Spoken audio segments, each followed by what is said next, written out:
RSS ఈ దేశంలో భారత రాజ్యాంగం ప్రకారం డాక్టర్ బాబాసాహెబ్ అంబేద్కర్ గారి నేతృత్వంలో సంక్రమించిన రిజర్వేషన్లను రద్దు చేయాలన్న ఆలోచన ఆర్ఎస్ఎస్ యొక్క మూల సిద్ధాంతము. ఈ మూల సిద్ధాంతాన్ని అమలు చేయడానికి వాళ్ళు ఒక రాజకీయ కార్యాచరణను ఎన్నుకున్నారు. ఆ రాజకీయ కార్యాచరణ పేరే భారతీయ జనతా పార్టీ. నేను సూటిగా ఈ దేశ ప్రధానమంత్రి గారిని, ఈ దేశ కేంద్ర హోంశాఖ మంత్రి గారిని, మీరు పదే పదే తెలంగాణ రాష్ట్రానికి వస్తున్నారు కదా, మీ పార్టీ విధానాన్ని వివరించకుండా, మీ పార్టీ యొక్క ఆలోచన, గతంలో మీ మంత్రులు, గతంలో మీ పార్టీ నాయకులు చేసిన వ్యాఖ్యలను పరిగణలోకి తీసుకోకుండా, అంతకంటే ముందు 2000 సంవత్సరంలో అటల్ బిహారీ వాజ్పేయి గారు ఈ దేశానికి ప్రధానమంత్రిగా ఉన్నప్పుడు ఆనాటి రాష్ట్రపతి కేఆర్ నారాయణన్ గారి బడ్జెట్ సమావేశంలో ఉమ్మడి సభలను ఉద్దేశించి వారి ప్రసంగంలో మీరు పొందుపరిచిన సారాంశము, ఆ తర్వాత కేంద్ర ప్రభుత్వం ఇచ్చిన గెజిట్ నోటిఫికేషను, ఆ తర్వాత కేంద్ర ప్రభుత్వం అపాయింట్ చేసిన జస్టిస్ వెంకటాచలయ్య కమిషన్ రాజ్యాంగంను మార్చడానికి తీసుకోవలసిన చర్యలను, సూచనలను జస్టిస్ వెంకటాచలయ్య కమిషన్ అపాయింట్ చేసి వారితో 10 మంది రాజ్యాంగ నిపుణులను అందులో చేర్చి 2002లో వారు ఇచ్చిన సూచనలు మీరు దాచిపెట్టుకొని ఈరోజు రహస్య ఎజెండాగా మార్చుకొని 2024 ఎన్నికల్లో మీ పార్టీకి 2/3 మెజారిటీ వస్తే 2/3 మెజారిటీతోని రాజ్యాంగాన్ని మార్చడానికి మీరు వేసుకున్న ప్రణాళికలను నేను ఉపయోగిస్తా. ఈరోజు మీడియా మిత్రులకు క్రొనలాజికల్గా కొన్ని విషయాలను మీ దృష్టికి ఈరోజు మీకు ఇస్తాం. 2000 సంవత్సరంలో ఫిబ్రవరి 22, 2000 సంవత్సరంలో భారతీయ జనతా పార్టీ నేతృత్వంలో ఉన్న ఎన్డీఏ ప్రభుత్వం అటల్ బిహారీ వాజ్పేయి గారు ప్రధానమంత్రిగా గెజిట్ నోటిఫికేషన్ విడుదల చేసిండ్రు. ఈ గెజిట్ నోటిఫికేషన్లో ఒక పారాగ్రాఫ్ నేను చదివి వినిపిస్తాను. whereas the national agenda for governance contains a pledge that a commission shall be appointed to review the Constitution of India in the light of more than 50 years of its working and make suitable recommendations for any possible changes, and this pledge was affirmed in the President's address, followed by a motion of thanks from the both House of Parliament. స్పష్టంగా ఉభయ సభలను ఉద్దేశించి ఆనాటి రాష్ట్రపతి KR Narayanan గారు మాట్లాడిన ప్రసంగం తర్వాత మేము ఒక కమిషన్ అపాయింట్ చేస్తున్నాము అని గెజిట్ నోటిఫికేషన్. ఈ గెజిట్ నోటిఫికేషను మీలాగా ఫేక్ వీడియోలను, ఫేక్ లేకపోతే ఆధారాలను సృష్టించలేదు. గవర్నమెంట్ ఆఫ్ ఇండియా దగ్గర పార్లమెంట్లో ఈ గెజిట్ నోటిఫికేషన్ ఉంటుంది. దీని తర్వాత ఈ గెజిట్ నోటిఫికేషనే ప్రధానమైన ఆధారం. మీ రాజ్యాంగాన్ని మార్చాలనుకుంటున్నారు. ఈ రాజ్యాంగం మార్చడానికి దీని తర్వాత జస్టిస్ వెంకటాచలయ్య కమిషన్ చైర్మన్గా వారితో పాటు 10 మంది సభ్యులు, మన ప్రాంతానికి సంబంధించిన నాకు తెలిసి జస్టిస్ జీవన్ రెడ్డి గారు కూడా ఇందులో సభ్యులు. వీరే కాదు, ప్రతిభాభారతి గారి తండ్రి వారు కూడా ఈ 10 మందిలో ఒకరని నేను భావిస్తున్నా. వాటి వివరాలు మీడియా మిత్రులు ఒకసారి సేకరించాలి. వాళ్ళు 2002లో స్పష్టమైన నివేదిక ఇచ్చిండ్రు ఆనాటి ప్రభుత్వానికి. 2000 సంవత్సరంలో కమిషన్ అపాయింట్ చేస్తే 2002లో రాజ్యాంగాన్ని ఏ విధంగా సవరించాలి, ఏమేమి సవరించాలి, మిగతా విషయాలకు సంబంధించి నివేదిక ఇచ్చిండ్రు. ఇప్పుడు ఆ నివేదిక అందుబాటులో లేదు. ఆ రోజు ఎందుకు రాజ్యాంగాన్ని సవరించలేదంటే 2004లో ఈ దేశ ప్రజలు షైనింగ్ ఇండియా అని ఎన్డీఏ ఎలక్షన్కి వెళ్తే ప్రజలు తిరస్కరించి యూపీఏ 1 శ్రీమతి సోనియా గాంధీ గారి నేతృత్వంలో కాంగ్రెస్ పార్టీని అధికారంలోకి తెచ్చిండ్రు. కాబట్టి ఆనాడు రాజ్యాంగాన్ని మార్చే ప్రమాదం మనకు తప్పించుకున్నాం. ఆర్ఎస్ 2వ సర్సంఘచాలక్ మాధవ్ సదాశివరావు గోల్వాల్కర్, వారు గోల్వాల్కర్గా పెద్దలు చాలామందికి పరిచయం సమాజానికంతా.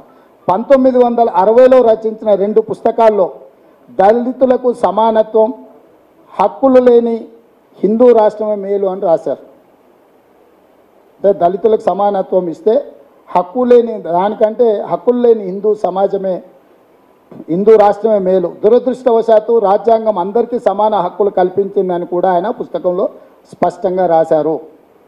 అంటే గోల్వార్కర్ గారే 1960లో వారు రాసుకొని దురదృష్టవశాత్తు ఈ దేశంలో దళితులకు మిగతా వాళ్లకు రిజర్వేషన్లు ఇవ్వడము ఇది దురదృష్టకరమని గోల్వార్కర్ గారు వారు సొంతంగా రచించిన పుస్తకంలోనే ఉన్నది.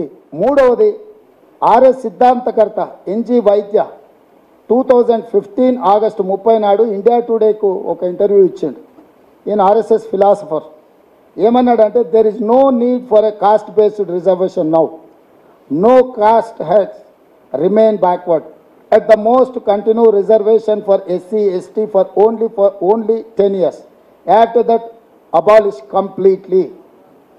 NG Vaidya, RSS philosopher, చాలా స్పష్టంగా 2015 అంటే ఎప్పుడు నరేంద్ర మోడీ గారు ప్రధానమంత్రిగా బాధ్యతలు చేపట్టిన సంవత్సరం తర్వాత ఎన్జి వైద్య ఆర్ఎస్ఎస్ ఐడియాలజీ ఆర్ఎస్ఎస్ ఫిలాసఫర్ అసలు రిజర్వేషన్లను రద్దు చేయాలి, అసలు ఏ కాస్ట్లు కూడా వెనుకబడలేవు, కాస్ట్ పరమైన రిజర్వేషన్లను రద్దు చేయాలి, ఎస్సీ ఎస్టీ రిజర్వేషన్లు కూడా ఇంకొక 10 సంవత్సరాలు కొనసాగించి వాటిని కూడా రద్దు చేయమన్నారు.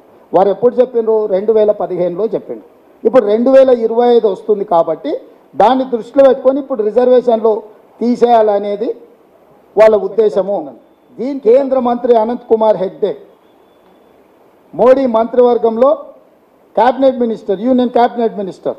ఎప్పుడైనా 2017లో ఆయన ఇచ్చిన స్టేట్మెంట్ ఏంది? రాజ్యాంగంపై నాకు గౌరవం ఉంది, అయితే రానున్న రోజుల్లో అది మారనుంది, మేము ఇక్కడ ఉన్నది అందుకోసమే వచ్చామంటూ కేంద్ర మంత్రి అనంత్ కుమార్ హెగ్డే. అంటే మేము వచ్చిందే రాజ్యాంగాన్ని మార్చడానికి, మేము ఇక్కడ ఉన్నదే రాజ్యాంగం మార్చుతాం, తొందరలోనే రాజ్యాంగం మారుస్తామని రాజ్యాంగాన్ని మార్చడానికే వచ్చామని అనంత్ కుమార్ హెగ్డే నరేంద్ర మోడీ గారి మంత్రివర్గంలో ఉన్న మంత్రి 2017లో స్టేట్మెంట్ ఇచ్చిండు. Speaker Sumitra Mahajan, Lok Sabha speaker 2014 to 2019 వరకు ఉన్న లోక్సభ స్పీకర్, రిజర్వేషన్ల అభివృద్ధిని తీసుకొస్తాయా? స్పీకర్ సుమిత్రా మహాజన్ కేవలం సామాజిక సమానత్వం కోసం అంబేద్కర్ అప్పట్లో రిజర్వేషన్ల వ్యవస్థను ప్రవేశపెట్టారు. అది 10 ఏళ్ల వరకు మాత్రమే ఉండాల్సి ఉన్నా ప్రభుత్వాలు 10 ఏళ్లకోసారి పెంచుకుంటూ వస్తున్నాయి. రిజర్వేషన్లు దేశాన్ని అసలు అభివృద్ధి పరుస్తాయా అని సుమిత్రా మహాజన్ అనుమానం వ్యక్తం చేశారు. అంటే లోక్సభ స్పీకర్ నరేంద్ర మోడీ గారు ప్రధానమంత్రిగా ఉన్న లోక్సభ స్పీకర్గా పనిచేసే సుమిత్రా మహాజన్ గారు రిజర్వేషన్లను వ్యతిరేకించుకుంటూ రిజర్వేషన్ల గురించి మాట్లాడింది. వీరే కాదు, వైద్యన్ మళ్ళీ కూడా 2017లో కూడా ఆర్ఎస్ లీడర్ మన్మోహన్ వైద్య ఏమన్నాడు ఆయన?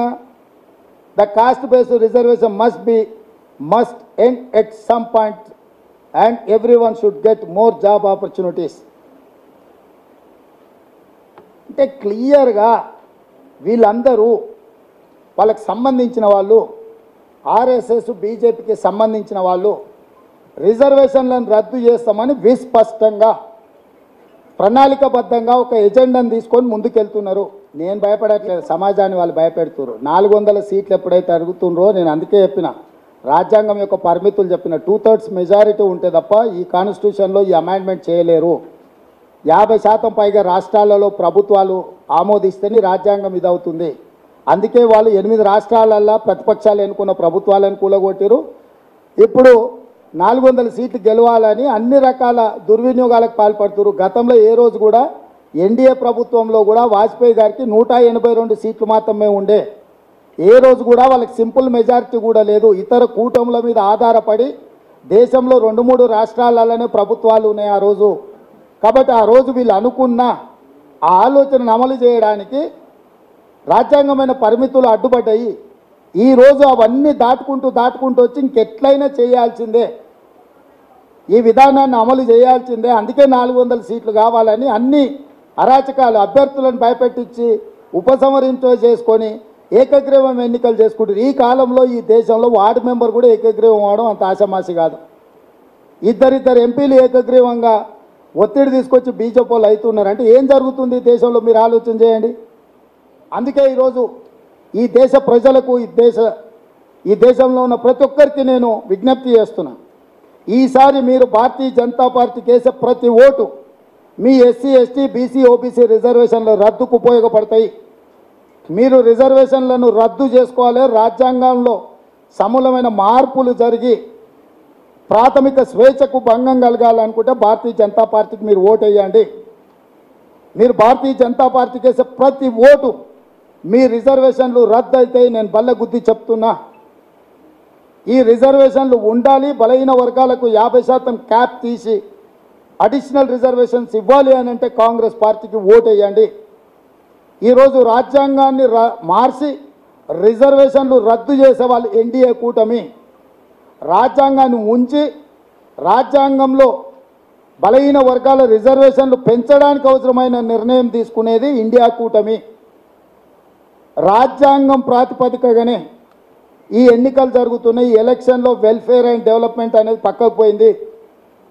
ఈ ఎన్నికలు ఇంకా వెల్ఫేర్ అండ్ డెవలప్మెంట్ చుట్టూత చర్చలు జరగడం లేదు, జరగదు. ఈ ఎన్నికల్లో welfare and development is irrelevant.